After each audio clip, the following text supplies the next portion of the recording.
All right, ladies, the practice. Matilda found the house empty as usual. Her father was not back from work, her mother was not back from bingo, and her brother might be anywhere. She went straight into the living room, opened the drawer of the sideboard where she knew her father kept a box of cigars. She took one out, carried it up to her bedroom, and shut herself in. Now for the practice, she told herself. It's going to be tough, but I'm determined to do it. Her plan is helping Miss Honey was beginning to form beautifully in her mind. She had it now almost in every detail, but in the end it all depended upon her being able to do one very special thing with her eye power. She knew she would have to manage it right away, but she felt fairly confident that with a great deal of practice and effort she would succeed in the end. The cigar was essential. It was perhaps a bit thicker than she would have liked, but the weight was about right. It would be fine for practicing with. There was a small dressing table in Matilda's bedroom with her hairbrush, a comb on it, 2 library books. She cleared these things one side and laid the cigar down on the middle of the dressing table. Then she walked away, sat at the end of her bed.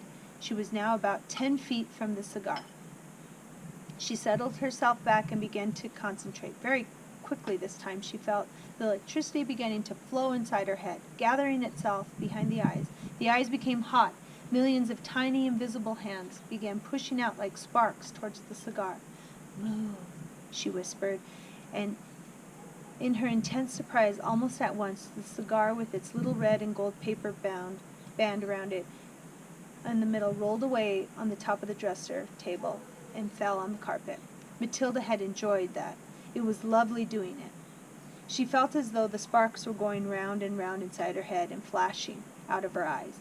It had given her a sense of power that was almost a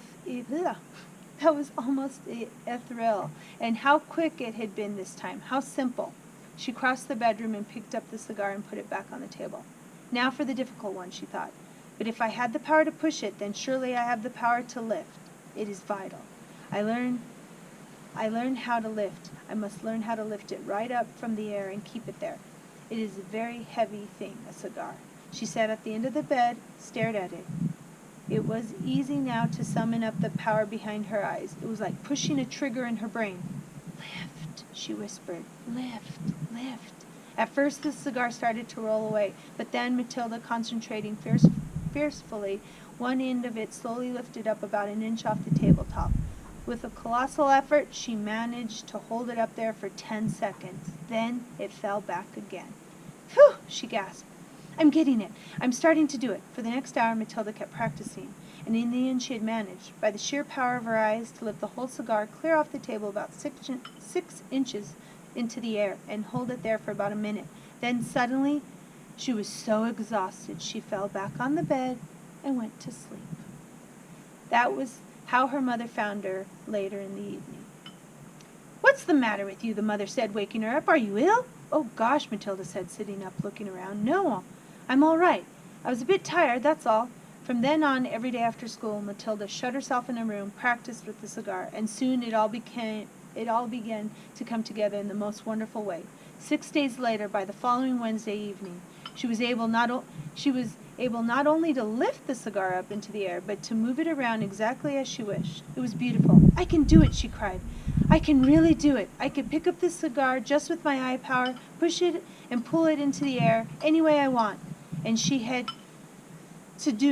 all she had to do now was to put her great plan into action.